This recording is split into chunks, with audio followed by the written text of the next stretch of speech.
What's up everyone, this is FP Sticks bringing you some more Go Battle League battles here in the Great League, and in today I'm going to be showcasing one of my favorite teams in Great League right now for climbing.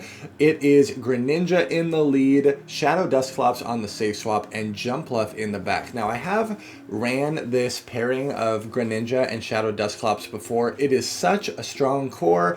I ran it with Clodsire in the back. I was trying out normal Jumpluff in the back just as some different coverage.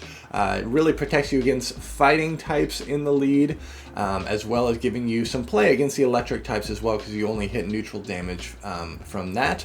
So, I'm going to jump into these battles and showcase how this team works. I absolutely love this team and had a bunch of great games with it. So as always, if you appreciate the content, make sure you like, comment, and subscribe. Let's jump right into these battles here. Greninja into Furret. So the Sucker Punch is resisted, and Greninja is able to reach Hydro Cannon in only 9 turns, so able to outpace the Furret here. They do end up shielding that first move, and we really want to make sure that the Shadow Dustclops does not have to see this Furret at all. They do go for the Swift, which would only hit for neutral, but Greninja is extremely glassy. They end up double shielding the lead. So whatever they have in the back is most likely weak to Greninja. I'm able to get another Hydro Cannon off on this Furret, and I'm just going to take the shield and the lead advantage here. Oh my goodness, out comes Jellicent. So that obviously is what they were scared of with the Greninja. I'm going to bring out my Jumpluff here, because this way I'm only going to be receiving neutral damage, whereas if I brought out my Dustclops, I would be threatened with the super effective damage. Farming up extra here. Normal Jumpluff is so bulky,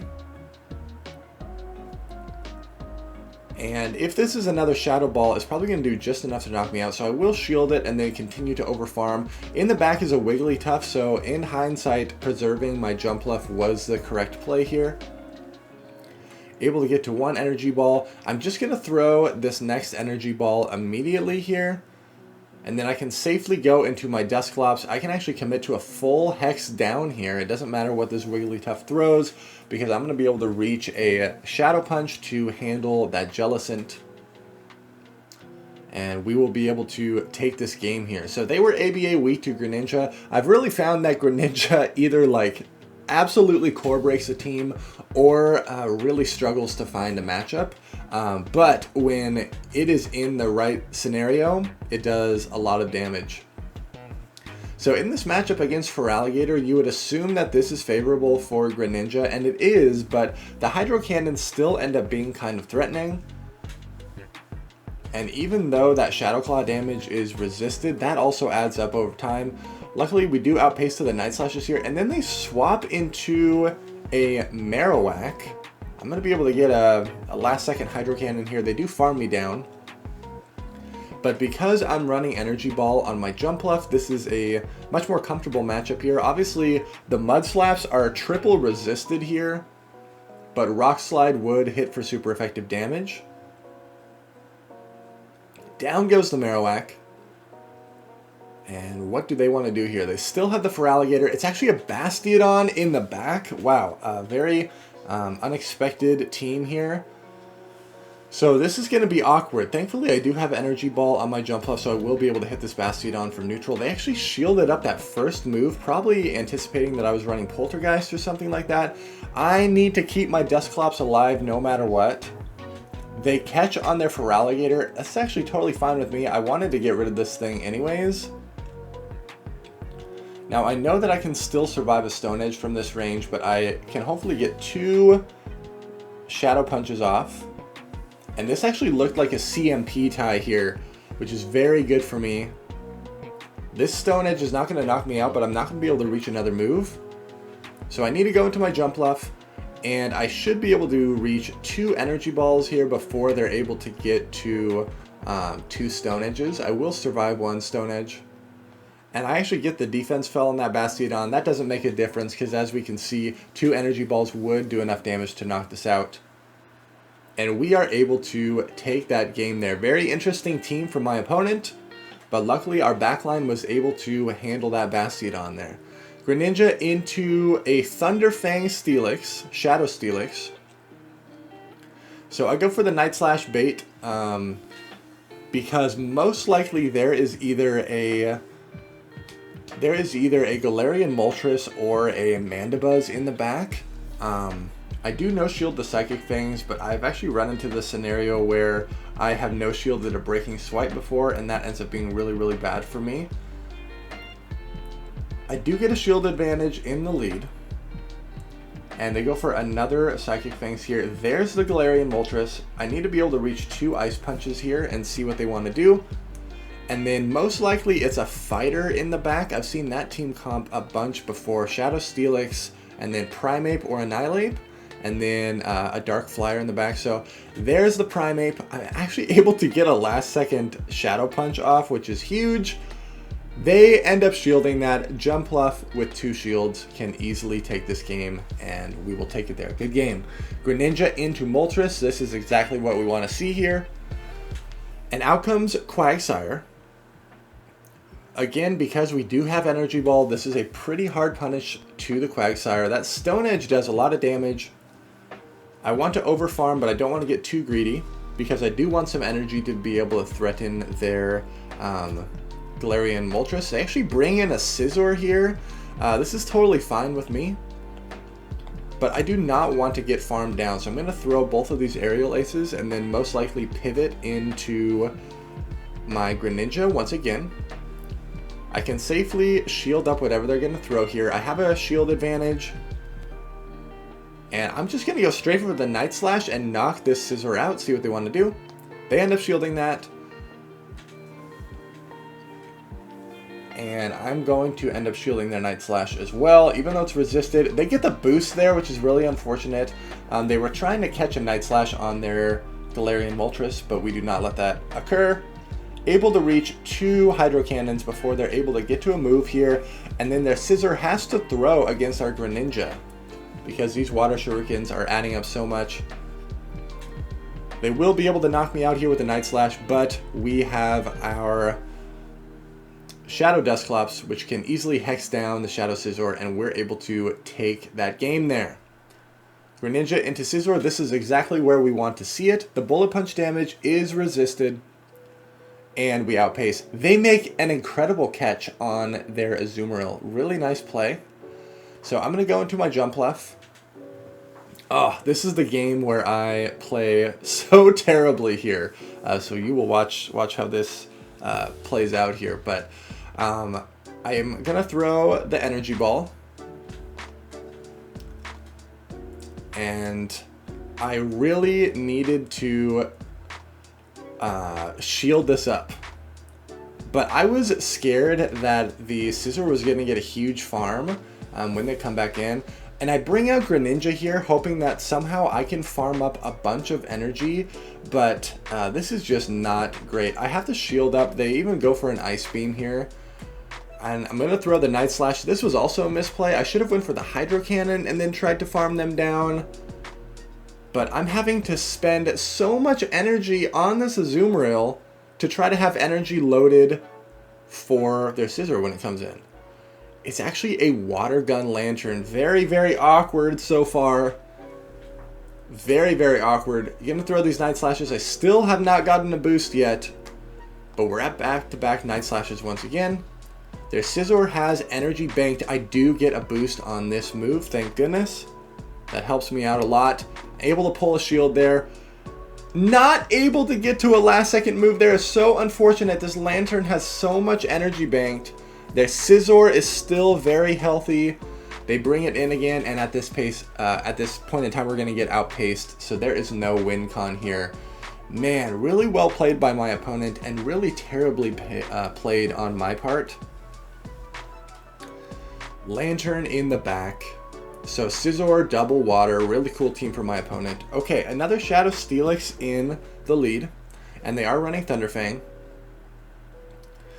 I'm just going to go for the Night Slash here, and they always end up shielding that. I do get the boost here, but I get very greedy thinking they're going to go for a Psychic Fangs. It was a Breaking Swipe, and that means I'm not able to reach another charge move.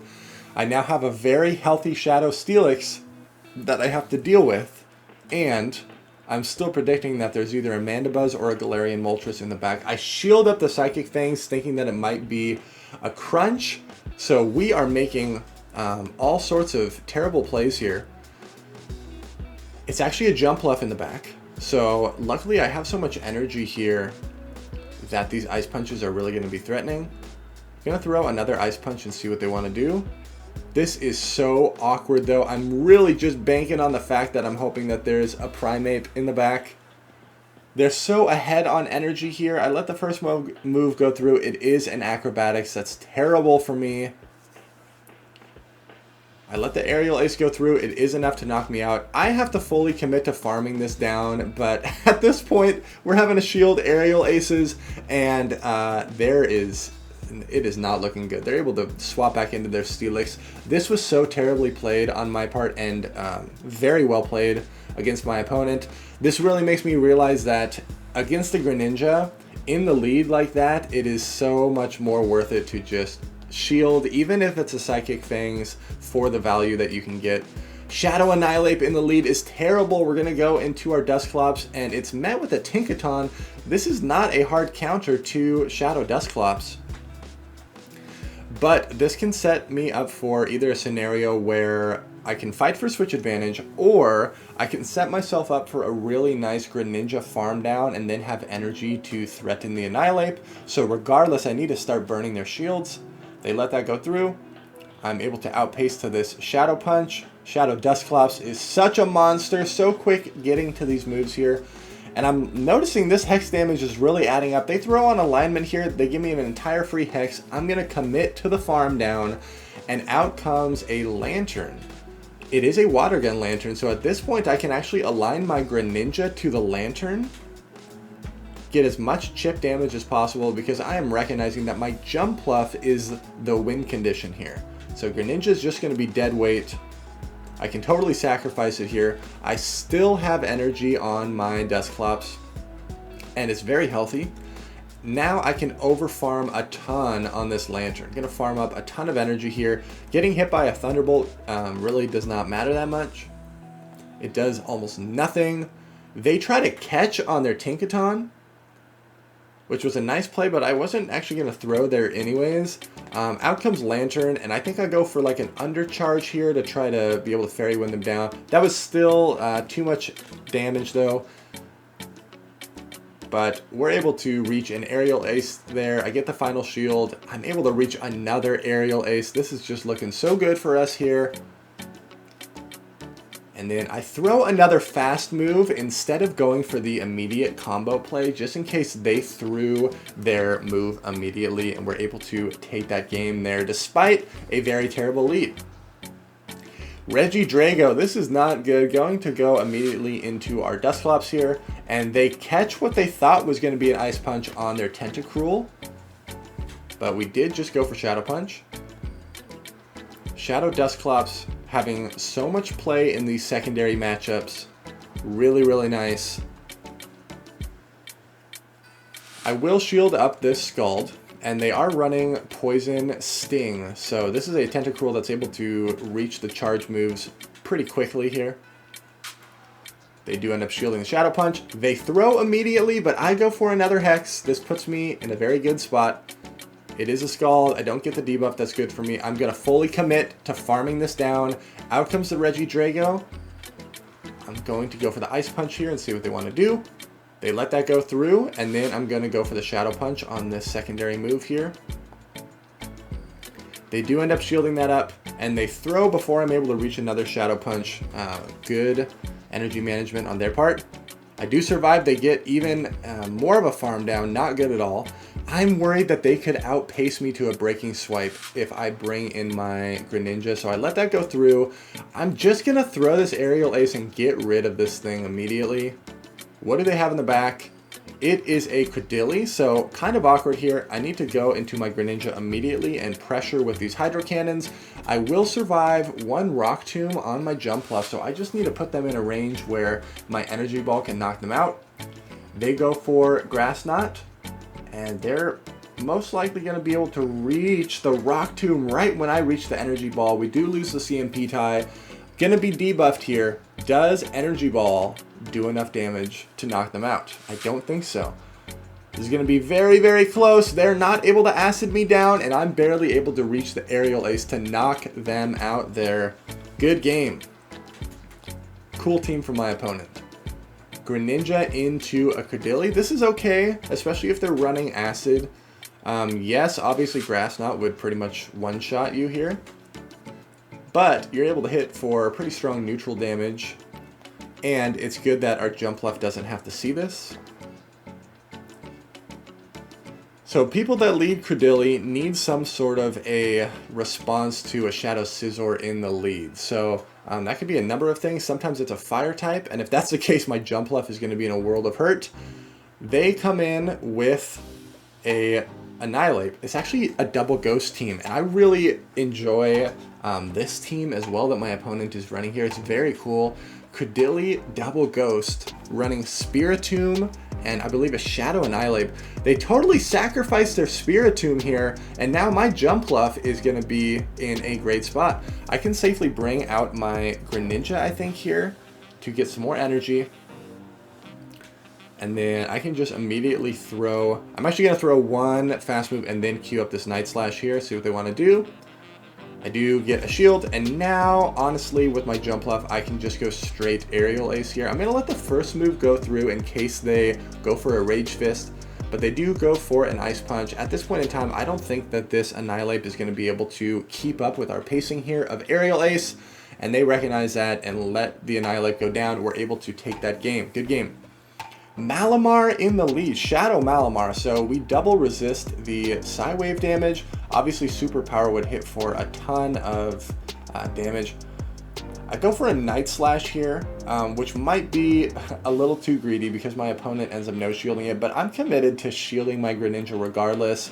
I feel like it's going to have a lot of value against their team. I go for another immediate Night Slash here, which I think this, in hindsight, was just a huge misplay. I should have went for the Hydro Cannon. I end up banking a bunch of energy and then bringing out my Jumpluff here because I'm assuming that I put them into Energy Ball range. I know I'm going to get hit by a lot of moves here, but I want energy stored in case my Jumpluff is going to have value against their Malamar.